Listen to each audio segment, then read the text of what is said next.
Starting now the Shir and Hilchos Shabbos. Last week we learned Siman dateline. The following Simanim are a bit complex and dealing with a lot of different types of details of having a guy to work for you on Shabbos, which I'm not going to get into right now. Maybe at another point in history I'll touch upon some of the aspects where they're relevant these days. I want to go now to Siman Tes, which is halachas that pertain to Erev Shabbos, but I'm also I want to touch a little bit on also Siman Ches. I want to touch a little bit also on Siman Ches, which is also connected a bit to the halachas of Siman Tes. So anyway, I'll start saying from outside in Siman Tes. Our Rebbe here speaks about a person traveling on Erev Shabbos. So as soon as you make a difference in what type of situation you're in, but the halacha, the Gemara says that a person is not allowed to travel on Erev Shabbos more than 3 parsois from the beginning of the day, in order that he should be able to reach his place of resting when he still has, the day is still big, and he should be able to prepare the needs for Shabbos. And the amount of time that it equals to technically would be 4 hours and 4/5 of an hour, as Al Rebbe writes later on in Siv Gimel. So up until that, from that point and onwards, a person wouldn't be able to travel, even if he's going home and people might have prepared food for him. But nevertheless, it could be they don't know he's coming. However, if they know for a fact that he's coming, the person is going to a place that people know for a fact that he's going to be there. So either he notified them, etc., etc. So then he's allowed to travel the whole day, because the whole problem why a person is not allowed to travel on Shabbos more than 4 hours and 4/5 into the day is in order to be able to prepare the needs of Shabbos. But if he's going to a place and knows for a fact he'll have the needs of Shabbos, it's not a problem. He's allowed to travel the whole day. He says, however, in Siv Beis, the Rebbe says, however, what happens if a person is in a place that he can't prepare the needs of Shabbos, the place where he is, and other people also can't prepare for him. So therefore, in such a case, it's better to travel even more than the allotted amount of time, which is 4 hours and 4/5 of an hour. And he's allowed to travel even more than that, because perhaps he'll reach a place that he'll be able to prepare the needs of Shabbos, or that other people will be able to prepare for him. And that's better than staying in the place where he is now, which he won't be able to prepare the needs for Shabbos. And even if, let's say, he has food that he could cook, but he's not in a safe place, so he's allowed to travel even for a number of hours until he reaches a safe place, because being in a safe place on Shabbos is also part of Oinik Shabbos. So basically, the Alter Rebbe is talking about in the case where a person needs to prepare food for Shabbos, he shouldn't travel more than 4 hours and 4/5 into the day. However, what overrides that is if through the only way he could get the food is through traveling, so then he could travel even a number of hours, and even if he has food, but even if he has food that he could cook, but he wants to be in a place that is safe, so mitzad is Oinik Shabbos, is allowed to travel. The same thing would be, the Alter Rebbe says that even when the person is traveling by car, or in those days they had a wagon, or traveling on animals, so although he could go travel much bigger distances than he could by foot, nevertheless, the Alter Rebbe says, the Alter Rebbe here in Siv Gimel, it seems that he's not machriya, he doesn't clearly say lahalach, he puts it in parentheses. It seems from one hand that he holds that even if a person is traveling by other means than by foot, he still has this restriction of not traveling more than 4 hours and 4/5 in the beginning of the day. But there is room that's mashma a little bit that if he's traveling on a horse or on a car these days, he would be able to go for longer periods of time. But anyway, I'm not getting into this.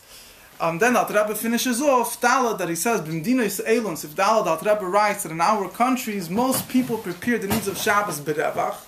In other words, even if you didn't tell anybody, nobody's expecting you to come. But nevertheless, B'zman hazeh, people prepare enough food for Shabbos that there should be plenty of food, even if somebody comes unexpectedly. So therefore, people are b'chal not careful to travel more than this amount of time, even whether he's going home or he's going somewhere else, or he's going to stay in somebody else's house. So in all cases, Bizman Hazeh, we're not really makpid, because Bizman Hazeh, most people have prepared the needs of Shabbos enough to accommodate more than, other people that they weren't aware of. So that's why Bizman Hazeh, we're not worried about this. People, the minig was, people aren't careful about traveling. And this is all, I just want to speak a little bit about this. This is all talking about regards to the problem of traveling on Erev Shabbos, because a person needs to make sure that he has food for Shabbos. So if a person has to prepare food for himself and he's in a place that it's all up to him, even if he'll travel, he won't find anybody that will give him food. For example, he's stuck in some hick town somewhere in Yehupitz, which is still shaykh tapim his manazah. So he can't say that he's going to a place that he knows that people prepared needs for Shabbos. He's going to a Jewish community, if somebody's stuck who knows where, and he has to prepare the food for himself. So then the restriction that Alter Rebbe speaks about here applies. From the beginning of the day, let's say the day starts, whatever time, it says the Shulchan as a Chakir, if it starts in Malaysia Shachar, Neitzachama, but at any rate, from when the day starts until you have only about, the allowed amount of time to travel is 4 hours and 4/5. After that amount of time, you already can't, after that amount of time, you already won't be able to travel. However, Bizman Hazeh, in most places at least, where you're in a situation where even if people don't know ahead of time you're coming, people still have food for Shabbos. Nevertheless, you would be able to travel on Erev Shabbos.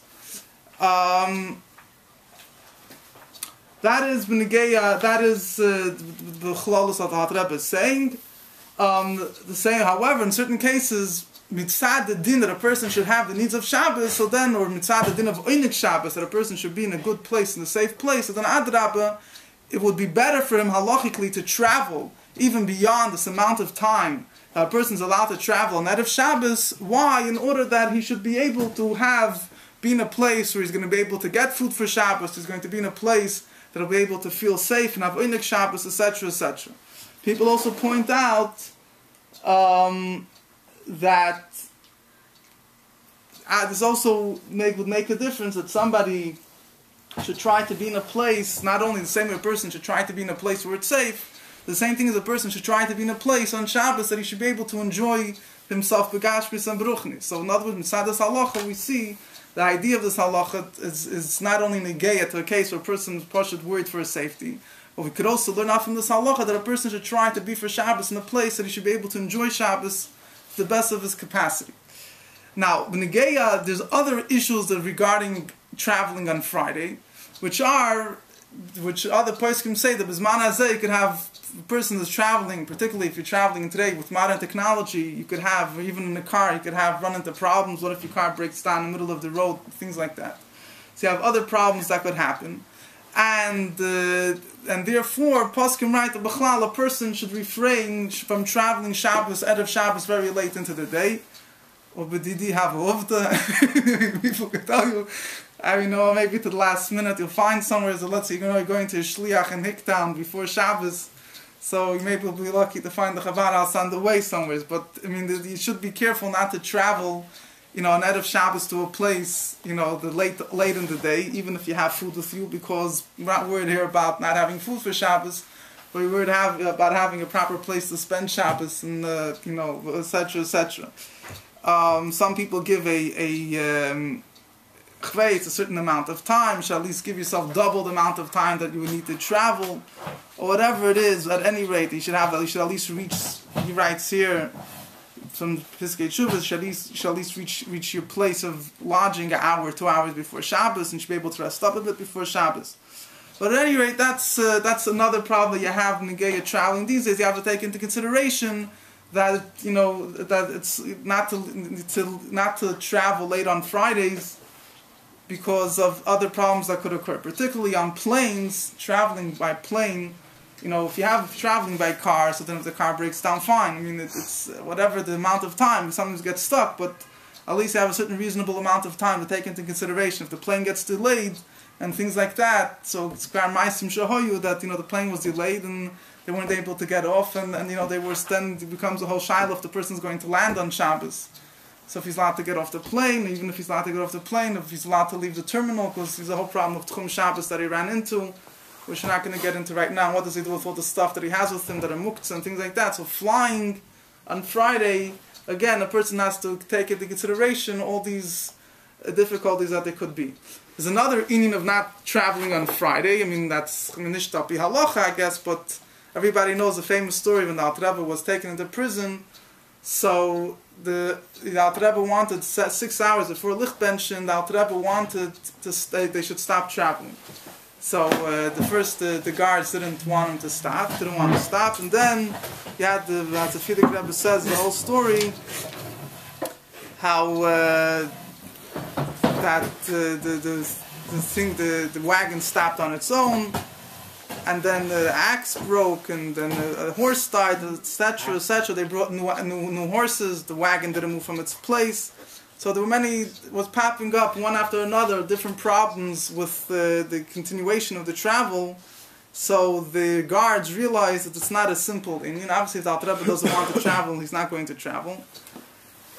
So what they did is they asked Alter Rebbe for permission, at least, to move to the side of the road. So Alter Rebbe gave permission. He didn't want to continue traveling to the nearby village. Alter Rebbe only agreed that he should be able to travel to side of the road on a field, and that Alter Rebbe was masking. There he spent Shabbos. So the Firday Rebbe says like this. Firday Rebbe says if the Smai would have happened Lichtbenchen time, Firday Rebbe uses this story to prove the point that this is Chavkis of Tafir Sadi Gimel, the beginning of the Kotei Burim.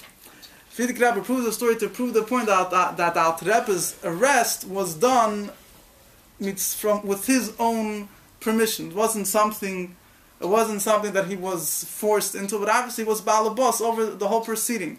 And the proof that's brought is from the fact that the wagon stopped at this time. So the Firday Rebbe says like this: if the wagon would have stopped by Lichtbenchen, then it's not a pella, it's not a wonder, because Hashem makes sure that a tzaddik doesn't do anything wrong. Lo yinu l'tzaddik halavin. That a tzaddik doesn't do an aveda, even if a tzaddik doesn't know about it. The Firday Rebbe brings a famous story that when the Alter Rebbe went, Rabbi Yeshua Tzedlish, which was one of the Misnagdim Shagoyim, which he went to, and he wanted to test him out, so he asked the goy, which was his mishadas, which was his servant, which spoke Yiddish like a Jew. He asked him to bring up wine from the cellar, and he wanted that to see if the Alter Rebbe would, test Alter Rebbe, if the Alter Rebbe would drink yayin esach or not. And then when they brought it to the Alter Rebbe, so the Alter Rebbe made a shakal niyah b'dvaray instead, and he told Rabbi Yeshua Tzedlish, he says that the goy by mistake brought mead instead of wine, and he told him, now your whole cellar you have a problem with yayin esach, with the wine you have in your cellar. But at any rate, so there, this was, you have inyan lo yun tzaddik eleven, that Hashem doesn't make a tzaddik do an aveda. Here, Rabbi Yeshua said, let's try to, make that he should be nichshal chas Hashem yayin esach, the seafood business. And here he saw that he was a tzaddik that they should protect it. So if it would have been Lichtbenchen time and the wagon would have stopped, it was nishkim pelach. I mean, the traveling on Shabbos is us. Hashem wouldn't allow it to happen. But the fact that the wagon stopped 10:30, 6 hours before Lichtbenchen, this is already, the Firday Rebbe says, this is already a pella. This is something which is, it's mamash nes, because obviously this was something that Alter Rebbe, mitzad, he had an hanhoga that he didn't travel from that time. He wouldn't want to travel. So this is, the Firday Rebbe says, it's a pella from nifla, from moivsei Hashem, b'muchash, just like all the revealed nisim. It's a clear, open miracle. It's a wondrous thing. So Al Kapanim, we see from here, Firday Rebbe proves that Alter Rebbe obviously was balabayis of what was going on, because here the fact that the wagon stopped wasn't because of Pialach, he wasn't allowed to travel, because Alter Rebbe had an union not to travel from that point. But Al Kapanim, we see that Alter Rebbe himself, obviously he had a certain hid or whatever it might be, that there was a certain time that he didn't travel anymore. I don't know if he had the problem of having the Hilchos Shabbos, whatever, when he was going to prison anyway. But at any rate, you see there was a hanhoga that he had, that from that point on he wouldn't travel. You have an union, it could be, I don't know if it fits in with the shir of Zman over here, or there's an union, whatever it was, but he had 6 hours before Lichtbench, and that was the time he stopped. So there is an union, not necessarily from pure halachic standpoint, but obviously inside union of, you should, not travel, from at least after Chatzos, not to do certain malachas, etc., but not traveling on Shabbos. So maybe there's other issues of traveling on Friday as well. Another thing that I want to touch upon is b'negeya. Now, is b'negeya traveling, even if you travel on a plane on Friday, so what if you're traveling from one place on Friday, you're traveling from, let's say, going to travel to New York, and you're going to land in Los Angeles, in the time when in New York it's already Shabbos. So most Rabbanim hold that it's not a problem, because you're not the day of Shabbos, Friday ends by Shkia, Friday ends by sunset. So if you're leaving, I'm not getting into the shiloh whether you should travel. I'm saying it's not this Nikud itself. At the place where you're leaving in New York, so Lufthansa is 3 hours earlier. And you're going to Los Angeles, and there it's going to be later. The time you land in New York will already be Shabbos. But during the flight, you never went into the night. And when you land, it's still Friday. So, my Zayd Alav Shalom told me that the Rebbe once sent out a tzedel to ask Rabbanim about this to be Mavader. He says most Rabbanim said it's mutter. The only one that said it's us was Rav Zalman Shimon Dvorkin. I believe he said it was us. But anyway, I think most Rabbanim accept the understanding by Rabbanim today it's mutter. Because it's not considered that you're flying on Shabbos because you're going together with the sun. The day goes by the sun. For you the day became longer, but fine. But you were always going together with the sun. The sun never set for you. It's still Friday. However, a problem which is a very serious problem, if somebody were to travel across the dateline, let's say he's leaving Australia, whatever it is, and he's leaving on a Friday, however the flights work today, but even if he would be leaving at a time where he'll take off from Australia and he'll cross the dateline, but the time where he's crossing the dateline, he'll come out that he on Friday crossed the dateline, so now he entered Thursday. So for him, he never actually flew on Shabbos. But nevertheless, since where he left Australia was Friday, where he lands, in a few hours from now, from the place where he took off from, it's already Shabbos. So this is showing something which the accepted understanding is that it's totally asur. Even though the simple way of looking at it is that even though he crossed the dateline, but as long as he did not land anywhere over the other side of the dateline, and he never, became part of that counting. He never landed there, became part of that place, and therefore for him it's Friday and not Shabbos. So we still, the Chumrah at least, we have to consider that as long as he's still in flight from Australia, so once the sun sets, it's going to be considered Friday night. It's not going, even though he actually technically crossed the dateline in between, but since he's flying in the middle of the year, and he didn't yet accept the kfis from any place that he's landing in, so he would have a problem. There's a zettel, which I think is from the Rebbe, where he writes, not clear to me, but I assume it's from the Rebbe, where he writes this point, that when you take land when you leave Australia, the first place where you land has to still be choil, the first place that you land has to be weekday. At the time when you land in that place, the first stop that you make, it has to obviously be weekday where you're landing, but also has to be that at the same time, it should still be before Shabbos in Australia. So obviously, because crossing the dateline, even though in the Kendach Dingen, whatever, it's with Rebbe clearly in the Rebbe's letter that he writes about crossing the dateline, he writes that once you cross the dateline, before you reach your Mokim Yishuv, before you reach a settled place, so there it's not clear which day you're on. And you would have to consider it, you'll have to go the Chumras of both days. So therefore, at least this is one simple way of understanding why crossing, even if you would have technically crossed the dateline before Shabbos came in, but for you, whoever is flying, you would still have to consider it that when the sun sets for him, it's Friday night. Another shaila, which is more negate, the Siman dateline, the dateline is the other way around. What if happens if somebody travels from Australia on Sunday? Travels from Australia on Sunday, so if he crosses the dateline when it's still day, depending on whatever time it is of the year that he's traveling, if he crosses the dateline when it's still day, so it means that for a certain amount of time on the plane, he's going into a zone that's still Shabbos. He came from Australia, for him it's already Sunday. But he now crossed the dateline. If he would cross the dateline when it's night, so fine. So then he would be crossing into Motzi Shabbos, whatever the other side of the dateline. But if he's crossing during the day, it would be a whole shaila. Now here, there's I don't want to get into the whole lumdus over here. There's certain people that don't leave Australia, at least one side of Australia on Sunday, because they have the whole shit about Kava Tairich, where the dateline is, whatever, which we won't get into right now. But anyway, we don't follow that whole thing anyway.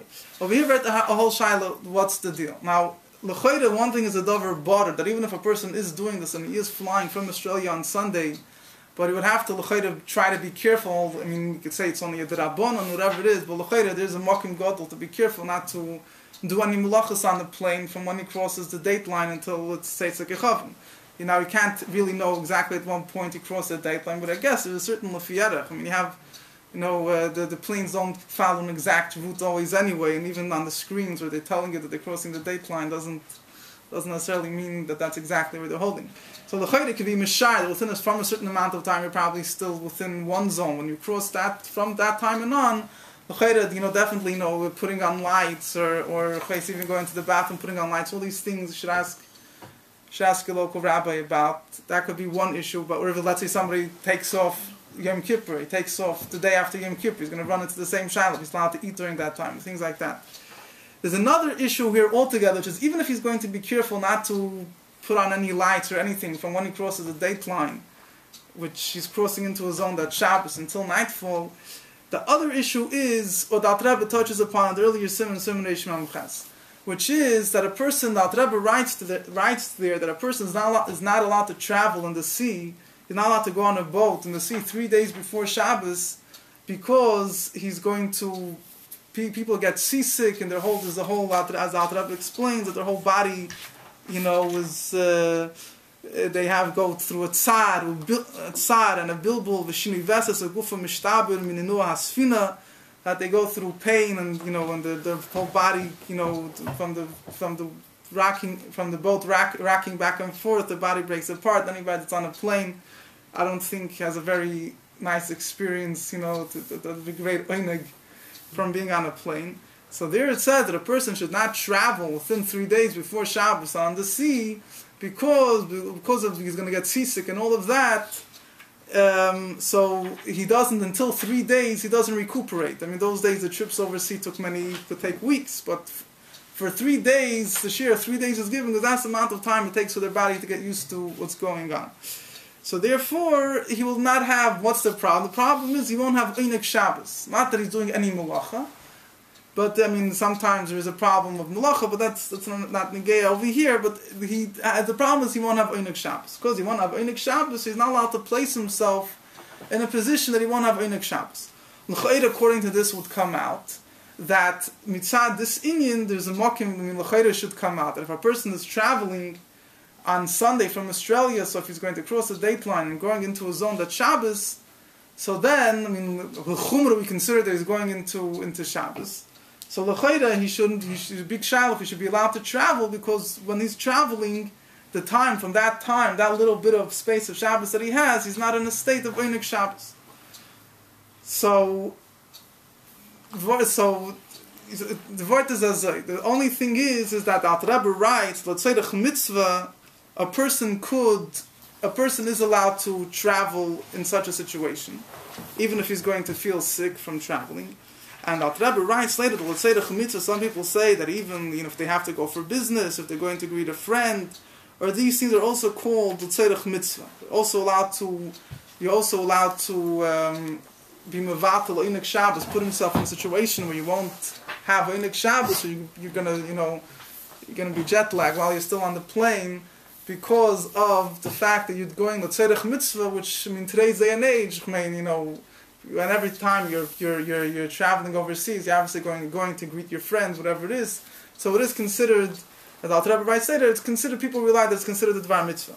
However, the only problem would be that Al Rebbe writes that even in such a case where you're going to the dvar mitzvah, you would have to make up with the goy that he should stop on Shabbos. Even if he's not going to stop, at least from your side, you have to make a precondition with the goy that he should stop on Shabbos. But if you know for a fact he's not going to stop on Shabbos, which is the case in the plane, nobody's going to stop the plane in midair and land before Shabbos and etc. So then the Rebbe writes that if you're afraid that the mitzvah will be nizbatel, that if you're going to spend time, if you're going to wait and not take and travel later, you won't have a chance to do the mitzvah, or it won't be easy for you to find a boat, after Shabbos. It's easy for you to travel after Shabbos. So then it can be mekel b'shas adchak, that even if you know for a fact the goy is not going to stop, it's not even shayach that the goy is going to decide to stop for you.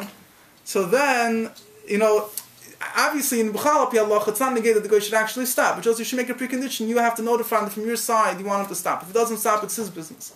But if it's a case they know for a fact he won't stop, the whole thing is just a joke, obviously it doesn't work. But the Rebbe says that b'shas adchak, for example, if you miss the mitzvah, it won't be easy for you to find such. It'll be hard it won't be easy for you to find easy travel way easy way to travel like this. So then you could travel as long as you're going to dvar mitzvah.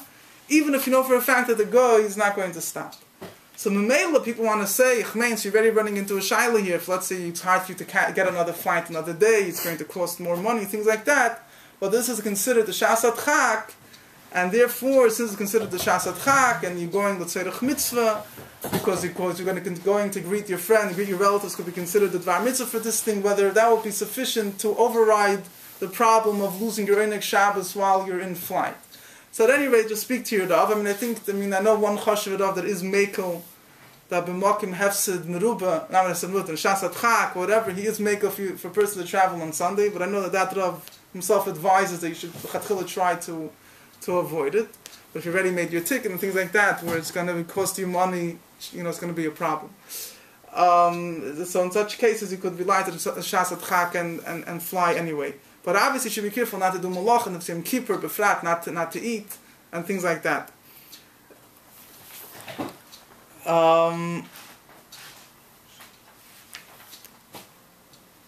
Fine. So that's B'Negeya traveling on Sunday into Shabbos, which is going to run into problem for Einik Shabbos. I was thinking B'chlal once as after, I don't think it helps for Einik Shabbos if a person is on the plane or decide to go to sleep while he's on the plane. So for that amount of time, part of Einik Shabbos is sleeping. So if you just decide to go to sleep for that point, I don't know if it's always shaykh that you should be able to, unless you're totally exhausted. But if you're going to put yourself to sleep for that time, so Ulay Yishleimet, that Einik Shabbos takes away the problem. This Einik Shabbos, whatever, it's time to start about. I just wanted to point out that being on the plane itself, this is all obviously because the reason why the problem is going to be your Einik Shabbos is because being on the plane in such a situation where the time you take off is Sunday for you, and when you're going to land it's also going to be Sunday. It's only going to be a few hours, a few minutes, whatever it is, it's going to be Shabbos. The actual fact of you being in the plane is not a problem of halacha, because you're not doing anything.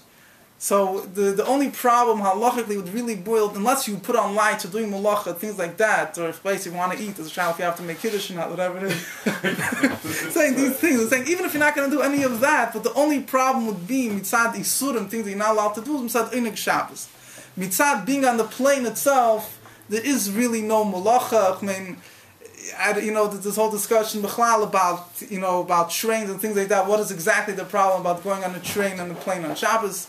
You could have a problem of tchumen and other things that might apply in certain situations. However, there's a whole. I don't want to get into the Lomdus here, but there's a other from the Rebbe, the famous story, the Firday Rebbe, that he didn't want to travel the Kastra Ma because he would end up landing there on Shabbos. So the Rebbe says that he would be arriving there on Shabbos. He didn't want to travel there, whatever, was going to leave Thursday night, whatever it might be, and end up arriving there on Shabbos. The Rebbe has a whole sicha that the Firday Rebbe had Mesiras Nefesh not to do that. So the Rebbe explains, there was no room to have Mesiras Nefesh. One of the Nekudas that the Rebbe brings out is that maximum what he would be over is Isur Rabbanon of Tchumen.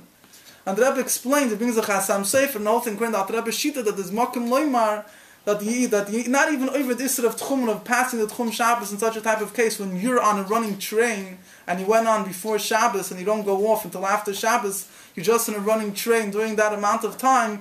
Maybe in certain cases it could be if the train stops in the middle, it becomes a Shail of Tchumen, of violating the Tchum Shabbos. If the train won't stop, it could be up here halachas b'chlal. It's not a problem. So at any rate, going on a train on Shabbos or on a plane on Shabbos, or if the plane lands on Shabbos, that's definitely running into, heavy different shilas. Whether it's the Rabbanon, the Raisa, it could be the Rabbanon, could be the Raisa, whatever it is, it's a whole separate thing.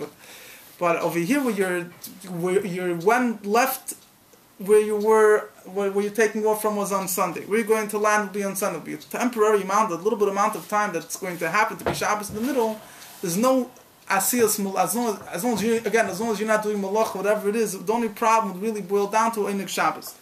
I just want to, once I'm already on this topic, to bring down the famous thing of the Rebbe, where the Rebbe writes, based on this same concept of Einik Shabbos, and then there's also the concept of not putting yourself in a situation within 3 days before Shabbos, where you're going to have to be Mechalel Shabbos. The Rebbe says not to make any operations or medical treatments, unless obviously it's a case of Pikuach Nefesh, she needs it, it's emergency, but not to schedule any operations or things like that for the 3 days before Shabbos. Because of not going to the whole Lomdus, according to this prat, that prat, But b'chlolo sai mitzad is prat of Einik Shabbos. A person being in the hospital and things like that, he's obviously not going to have the greatest Einik Shabbos. The Rebbe says over here also his relatives won't have Einik Shabbos because they'll be sick, worried about him and all that. And and then also after the treatment, he's going to have to go through different procedures. They're going to have to take different tests and things like that. It's going to be shaykh that they're going to have to do things to be machal Shabbos and etc. etc. So therefore, it's going to run into, and then certain things b'chlal, they're going to do which are unnecessary. You might have to be moicha, you might have to stop them from doing it. At any rate, the Rebbe says, the Rebbe holds that it's mamish osir to do it. It's isur gomer to schedule a medical treatment within 3 days before Shabbos.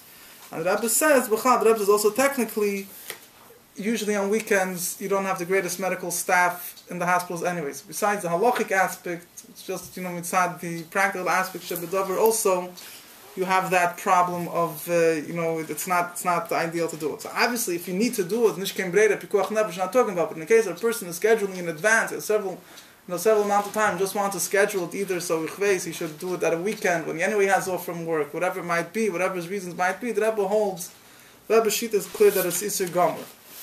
Anyway, so that is regarding doing things. This is all shaykh the Siman dateline about traveling 3 days before Shabbos.